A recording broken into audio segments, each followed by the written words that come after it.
श्रेया जरा लवकर कर, मला ऑफिसला जायला उशीर होतोय. माझा रुमाल आणि टॉय कुठे ठेवला आहेस?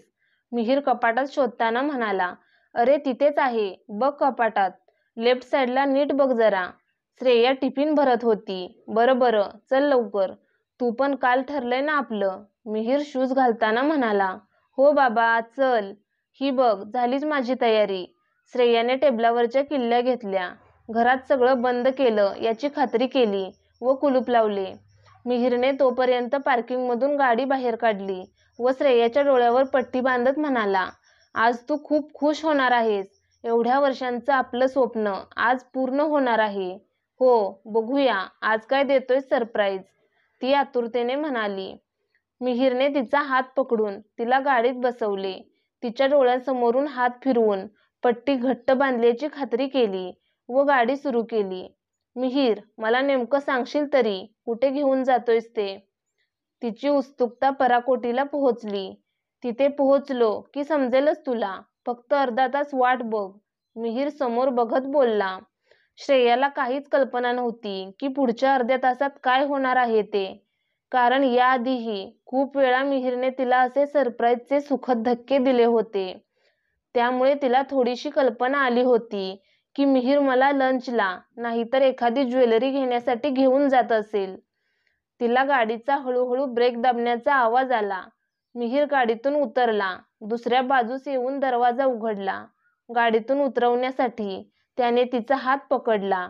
दरवाजा लावला व हातात हात घालून ती मिहीरच्या मागोमाग चालत होती. मिहीर, मला सांगशील का आपण कुठे आलोय? सांभाळून चल, पुढे पायऱ्या सुरू होतील, असं म्हणून त्याने तिचा प्रश्न टाळला. 2 मजले चढल्यावर तिने परत तोच प्रश्न केला. हे बघ, आलोच इथे, थांब जरा. मिहीरने खिशातून किल्ली काढली. त्याने लॉक उघडलं व तिचा हात पकडून तिला आतमध्ये आणलं. झालं का तुझं? आता उघडू का पट्टी? श्रेयाला कधी एकदा सरप्राईज पाहते असं झालं होतं. हो, उघड. श्रेयाने डोळ्यामागे बांधलेली गाठ सोडली व हळूच डोळे उघडले आणि गोल गिरकी घेतली. सगळीकडे पाहिलं. तिच्या डोळ्यांवर विश्वासच बसत नव्हता. लगेचच ती मिहीरला बिलगली व ढसाढसा रडायला लागली. कारण याआधी एवढं मोठं सरप्राईज तिला मिहीरकडून कधीच मिळालं नव्हतं व तिने कधी अपेक्षाच केली नव्हती. ती दरवाजाजवळ गेली. दरवाजावर सौ श्रेया मिहीर देशपांडे असं लिहिलं होतं. तिने हाताने त्या पाटीवरून हळूच हात फिरवला. तिचे आनंदाश्रू काही थांबत नव्हते. आता अशीच रडत बसणार आहेस का? जा, घर बघून तरी ये आतून, मिहीरने हसत म्हटलं. तशी ती आतमध्ये शिरली. घराच्या प्रत्येक वस्तूवरती मायेने हात फिरवत होती. श्रेयाला ते नवीन घर फारच आवडलं होतं. पडदे, झुंबर याची चॉईस पण घराला शोभेल अशीच केली होती. हे सर्व बघून तिला मिहीरचा हेवा वाटत होता. किती कमी वेळात त्याने स्वतःचे आपले घर घेतले. श्रेया पूर्ण घर बघून बाहेर आली. कसं वाटलं आपलं नवीन घर? मिहीरने विचारलं. एकदम मस्त, खूप आवडलं, अगदी माझ्या मनासारखं आहे. मी खूप सजवेन या घराला. श्रेयाच्या बोलण्यात तिचा आनंद दिसत होता. हो हो, ते नंतर, आता निघूया, कामाला उशीर होईल नाही तर, मिहीर म्हणाला. श्रेयाने नुसतीच मान हलवली. असं वाटत होतं तिला अजून थोडा वेळ नवीन घरात थांबायचं होतं. ते दोघं बाहेर पडले. कुलूप लावलं. तोपर्यंत श्रेया गाडीत जाऊन बसली होती. आज ती खूप खुश दिसत होती. एवढ्या दिवसांपासूनचं तिचं मुंबईत स्वतःचं घर घ्यायचं स्वप्न मिहीरने पूर्ण केलं होतं. मिहीर गाडीत येऊन बसला. गाडी सुरू केली. आपण कधी शिफ्ट व्हायचं इथे? श्रेयाने उत्सुकतेने विचारलं. तिची आतुरता मिहीर समजू शकत होता. कारण त्या छोट्या भाड्याच्या खोलीत राहून ती कंटाळली होती. उद्याच शिफ्ट व्हायचं, मिहीरने खुश होऊन म्हटलं. काय, उद्याच? श्रेयाने डोळे विस्तारत म्हटलं. हो, आज काही माणसे येतील सामान हलवायला. तू आता घरी जाऊन सामान बांधायला घे. ठीक आहे, मी आता फुलदाणी, पडदे, बेडशीट सगळं बांधून ठेवते, श्रेया म्हणाली. तिच्या चेहऱ्यावर वेगळाच ग्लो आलेला होता. काय करू आणि काय नाही असं तिला वाटत होतं आणि ते साहजिकच होतं. शेवटी ती तिच्या स्वतःच्या घरात जाणार होती. मिहीरने तिला घराजवळच्या चौकात सोडलं व तो पुढे कामावर निघून गेला. श्रेयाने घरी आल्या आल्या सामानाची बांधाबांध सुरू केली. त्यांचा 6 वर्षांचा लहान मुलगा सार्थक नुकताच शाळेतून आलेला. त्याला काही कळलंच नाही. आई काय करते? सगळं सामान काढून. आई काय करतेस तू? त्याने निरागस चेहऱ्याने विचारलं. श्रेया त्याला जवळ घेत म्हणाली, आपण आता आपल्या घरी जाणार आहोत, स्वतःच्या. तुझ्या पप्पाने नवीन घर घेतलंय. तसा तो आनंदाने नवीन घर असं ओरडत बेडरूममध्ये गेला. त्याच्या निरागसतेचे श्रेयाला हसूच आले. पूर्ण सामान शिफ्ट करायला 2 दिवस लागले. नवीन घरात येऊन 2-3 दिवस झाले. मिहिरला श्रेयाने आपण वास्तुशांती करून घेऊया असं सुचवलं, पण मिहिरचा या सगळ्यांवर विश्वासच नव्हता आणि श्रेयानेही त्याला जबरदस्ती केली नाही. शेवटी तिला त्याचं मन दुखवायचं नव्हतं. नवीन घर खूप सुसज्ज होतं, त्यामुळे सार्थकला खेळायला खूप जागा होती. नुसता घरात मस्ती करत असायचा. त्यालाही लगेचच नवीन घराचा लळा लागला होता. नवीन घरात दिवस कसे पटकन निघून गेले कळलंच नाही. बघता बघता 2 महिने झाले. त्या सकाळी श्रेया किचनमध्ये डब्याची तयारी करत होती. मिहिर हॉलमध्ये टीव्ही बघत होता. सार्थक पण शाळेतलीच तयारी करून बेडरूममध्ये बसला होता. अचानक श्रेयाला बेडरूममधून सार्थकचा जोरजोरात हसण्याचा आवाज आला. तिने दुर्लक्ष केलं, पण थोड्या वेळाने तिला सार्थकच्या एकट्यानेच बडबडण्याचा आवाज आला. श्रेया त्याला बघण्यासाठी बेडरूम जवळ आली. दरवाजाच्या फटीतून आत पाहिलं आणि तिच्या अंगावर सरसरून काटा आला. सार्थक बेडवर बसून समोर कोणाशी तरी गप्पा मारत होता. तिला काही समजत नव्हतं. सार्थक असं कोणाशी बोलतोय? तिच्या घशाला कोरड पडली. ती धावत हॉलमध्ये जाऊन मिहिरला सांगणार. तोच हॉलमध्ये सोफ्यावर मिहिर आणि सार्थक बसले होते. सार्थकला हॉलमध्ये बघताच श्रेयाच्या डोळ्यासमोर अंधारी आली व ती धाडकन जमिनीवर कोसळली. थोड्या वेळाने थंड पाण्याचा चपकारा कोणीतरी तोंडावर मारून तिला उठवून बसवण्याचा प्रयत्न करत होतं. श्रेयाने डोळे किलकिले करून पाहिलं. मिहिर तिच्या डोक्याजवळ व सार्थक पायाजवळ बसला होता. अगं श्रेया, अशी कशी पडलीस तू? तरी तुला मी नेहमी सांगतो, काहीतरी खाऊन कामाला लाग. उपाशी पोटी हे असंच होतं. हे घे नाश्ता करून. ही गोळी घे, थोडं बरं वाटेल. मिहिर श्रेयाचा हात हातात घेऊन म्हणाला. तिने मिहिरच्या हातातली गोळी घेतली व मिहिरला सगळं सांगणार. तेवढ्यात तिची नजर सार्थकवर गेली व ती गप्प बसली. सार्थक समोर मिहिरला सांगणे योग्य नाही म्हणून तिने त्याला नंतर सांगण्याचे ठरवले. आज तू आराम कर. मी जमल्यास हाफ डे घेऊन यायचा प्रयत्न करेन.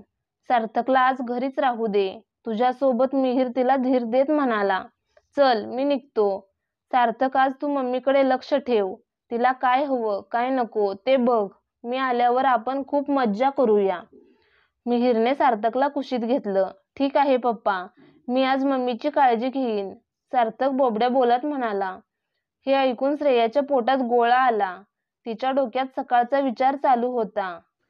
तिला विश्वासच बसत नव्हता की सकाळी घडलेला भास होता की सत्य. आई, तुला काय पाहिजे का? सार्थकच्या निरागस प्रश्नाने श्रेयाला खात्री पटली की सकाळी घडलेला सगळा भासच होता. माझा बाबू का असा एकटा बडबडशील? स्वतःशीच प्रश्न विचारत ती सकाळच्या घटनेबद्दल हसली. तिला गोळीने गुंगी यायला लागली व तिचा डोळा लागला. थोड्या वेळाने तिला परत सार्थकच्या एकट्यानेच खेळण्याचा आवाज येत होता. ती उठली. डोकं थोडं जड झाल्यासारखं वाटत होतं. आवाज बेडरूममधून येत होता. ती बेडरूमच्या दिशेने गेली. एका डोळ्याने बेडरूमचा कानोसा घेतला तर सार्थक जोरजोरात हसत होता, गप्पा मारत होता, खेळत होता. यावेळी मात्र श्रेया बर्फासारखी गार पडली. तिला समजतच नव्हतं सार्थकला नेमकं काय झालंय. ती बेडरूममध्ये गेली तेव्हा त्याने भिंतीकडे बोट दाखवत म्हटले, आई, ही बघ कीर्ती, माझी नवीन मैत्रीण. श्रेयाच्या पायाखालची जमीनच सरकली, कारण सार्थक आणि श्रेया सोडून घरात तिसरं कोणीच नव्हतं. तिची भीतीने पूर्ण भांबड उडाली. सार्थकला कुशीत घेऊन ती धावत हॉलमध्ये आली व मिहिरला कॉल करून तातडीने घरी बोलावलं. तिने झालेला सगळा प्रकार मिहिरला सांगितला, पण मिहिरने श्रेयाची समजूत काढली की तुला भास झाला असेल. नाही मिहिर, याआधी पण मी त्याला एकट्यानेच बोलताना पाहिलंय. कीर्ती नावाची कुणीतरी मैत्रीण आहे म्हणे या घरात. तिच्याशी हा बोलत असतो, खेळत असतो. मला काहीच कळत नाही. मिहिर, तू प्लीज डॉक्टरांना बोलाव, प्लीज. श्रेया पोटतिडकीने मिहीरकडे विनंती करत होती. आणि साहजिकच होतं. शेवटी आई ती आईच असते. मिहीरने श्रेयाची हालत बघून डॉक्टरांना बोलावलं. डॉक्टर सार्थकच्या बेडरूममध्ये गेले. मागोमाग श्रेया व मिहीरही होतेच. सार्थक आताही एकटा बोलत होता आणि यावेळी मिहीरने ते पाहिलं. त्याचा विश्वासच बसत नव्हता.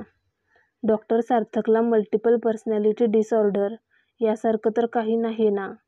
मिहीरने चिंतेनं विचारलं. मला सार्थकला काही प्रश्न विचारू द्या. हाय सार्थक, कसा आहेस बेटा? मी एकदम मस्त आहे डॉक्टर अंकल. बेटा, तू आता कोणाशी गप्पा मारत होता? अंकल, ती माझी नवीन मैत्रीण आहे, कीर्ती. अच्छा, मग आमची नाही भेट करून देणार का तुझ्या मैत्रिणीशी? अंकल, तिला नाही आवडत मोठी माणसं.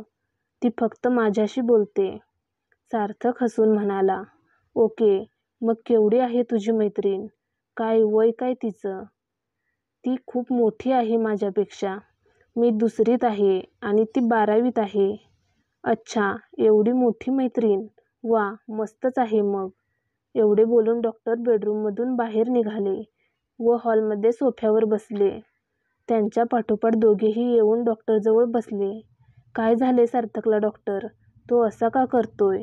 मिहीरने विचारलं. मिहीर, मला सार्थकमध्ये कोणत्याही आजाराची लक्षणे दिसली नाहीत. लहान मुलं नेहमी मनावर बिंबवलेल्या गोष्टी सारखं बोलत असतात. सार्थकने पण हे कुठेतरी कीर्ती नावाच्या मुलीबद्दल ऐकलं असेल. कारण त्याने कीर्ती 12वीत असल्याचे सांगितलं. म्हणजे 18-19 वर्षांची मुलगी आणि सार्थक 6 वर्षांचा.